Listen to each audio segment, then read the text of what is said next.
এই একটা recipe shoot করতে গিয়ে আমাকে দুবার খাটতে হলো। দুবার দুরকম ভাবে বানাতে হলো।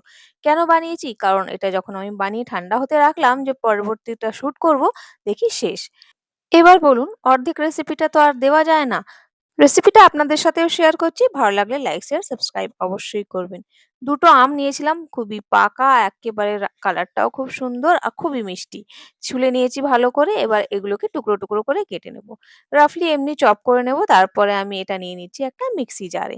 মিক্সি জারের মধ্যে আর কোনো কিচ্ছুই দেব না। এমনি এটাকে একটু চালিয়ে নেব আর পেস্ট তৈরি করে নেব। এটা দেখবেন একদম মানে কোনো দলা-টলা থাকবে না। এরকম আপনারা এটাকে একটু বেটে নেবেন। কোনো কিছু লাগবে না, এমনিই বাটা হয়ে যায়। এটার মধ্যে এত রস থাকে। এবার একটা খালি প্যানে নিয়ে নিলাম। একটুখানি এটাকে রান্না করে নেব। দেখুন জলটা একটু শুকিয়ে গেলে ভালো হয়। আর টেস্টটাও দারুণ আসে। কাঁচা এরকমভাবে ইউজ করলে ভালো লাগবে না। এরই সাথে আমি ইউজ করছি এখানে দই। এটাকে আমি এইভাবে ছাঁকুনিতে দিয়ে না ফ্রিজে রেখে দিয়েছিলাম সারা রাতের জন্য। আর দেখুন কি সুন্দর জল পুরো ঝরে গেছে। একদম পনিরের মতন লাগছে না? জল পুরোটা বেরিয়ে গেলে দইটা এক্কেবারে ঠিক হয়ে যায়। আর এরকমই দই আমাদের প্রয়োজন। এবার একটুখানি এটাকে নাড়িয়ে চাড়িয়ে নিলাম। তারপরে যে আমের পাল্পটা রেখেছিলাম রান্না করে সেটা দিয়ে দেব। পুরোটাই আমি এখানে দিয়ে দিচ্ছি। আর এরপরে দিয়ে দিচ্ছি কনডেন্সড মিল্ক। যতটা আপনার মিষ্টি প্রয়োজন ততটা দেবেন। আর এখানে আমের পাল্পটা যেহেতু খুবই মিষ্টি আর দইটা আমার খুব একটা টক নয়। সেইজন্য আমি হাফ ইউজ করেছি কনডেন্সড মিল্ক। 190 গ্রামের ছিল, সেখান থেকে হাফ ইউজ করেছি। আর এরকমভাবে আমি ভালো করে ফেটিয়ে নিয়েছি। দেখুন একদম ক্রিমি টেক্সচার আসা পর্যন্ত এটাকে ভালো করে ফেটিয়ে নিতে হবে। আর কতটা গাঢ় আছে দেখতে পাচ্ছেন, একদম ক্রিমের মতন মনে হচ্ছে না? একটু আমি এটাকে এবার একটা নিয়ে নিয়েছি মোল্ডের মধ্যে। নিচে আমি বাটার পেপার লাগিয়েছি আর এটাকে ভালো করে স্প্রেড করে দিলাম। এবার এটাকে আমি ভাপিয়ে নেব প্রায় ১০ থেকে ১২ মিনিটের জন্য। ভালো করে ঢাকা দিয়ে দেবেন। তারপরে ওপর থেকে ঢাকা দেবেন অথবা ফয়েল পেপার থাকলে সেটা দিয়েও কভার করতে পারেন যাতে জল ভেতরে না যায়।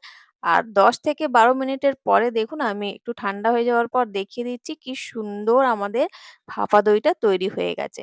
হাত দিয়ে দেখলে একদম হাতে লাগছে না। এর মানে আমাদের এক্কেবারে রেডি। এটাকে একটু রেখে দেব ফ্রিজে। এবার আমি এটাকে ফ্রিজ থেকে বার করে আনলাম। প্রায় ৩-৪ ঘন্টা রেখে দেওয়ার পর এটা এরকমভাবে তৈরি হয়ে যাবে। দেখুন একটু ট্যাপ করলেই এটা বেরিয়ে আসবে। আর ওপর থেকে আমি এই পেপারটা সরিয়ে দিচ্ছি। তারপরে আমি এটাকে একটু সাজিয়ে নেব। তো দুবার আমি বানিয়েছি সেইজন্য আমি দুরকমভাবে সাজিয়েছি। আমি আপনাদের দেখিয়ে দেব দুরকম ভাবেই। আপনাদের এই দুটো ডিজাইনের মধ্যে কোনটা সবথেকে ভালো লাগলো সেটা আমাকে অবশ্যই কমেন্টে জানাবেন। তো এই দেখুন, দেখতে দারুণ লাগছিল আর একটু সাজানো থাকলে না খেতেও দারুণ লাগে। সেইজন্য একটু আমটা এভাবে সাজিয়ে নিলাম। যদি পছন্দ না হয় আপনারা এমনিও খেতে পারেন, কোনো অসুবিধা নেই। জাস্ট আমি আমটাকে এইভাবে স্লাইস করে কেটে নিয়ে সাজিয়ে দিয়েছি আর একটু সিডস দিয়ে সাজিয়ে নিলাম। অন্য একটা আমি সাজিয়েছিলাম, পাল্পটাকে একটু ওপর দিয়ে দিয়েছিলাম যাতে দেখতে দারুণ লাগে। আর একটু পিস করে আমটা টুকরো করে কেটে চারিদিকে দিয়ে দিয়েছি আর একটু পেস্তা, একটু বাদাম দিয়ে ২-৪ টে রোজ পেটালও ছড়িয়ে দিয়েছিলাম। দেখতে দারুণ লাগে সেইজন্য কালার কম্বিনেশনটা। মাঝখানে একটা দিয়ে দিয়েছিলাম পুদিনা পাতা। জাস্ট এমনি সাজিয়েছি আমার যেটা ভালো লাগলো। আপনাদের যদি পছন্দ হয়ে থাকে তাহলে লাইক, শেয়ার, সাবস্ক্রাইব করতে কিন্তু ভুলবেন না। আজ তাহলে আসি বন্ধুরা। Bye, have a nice day.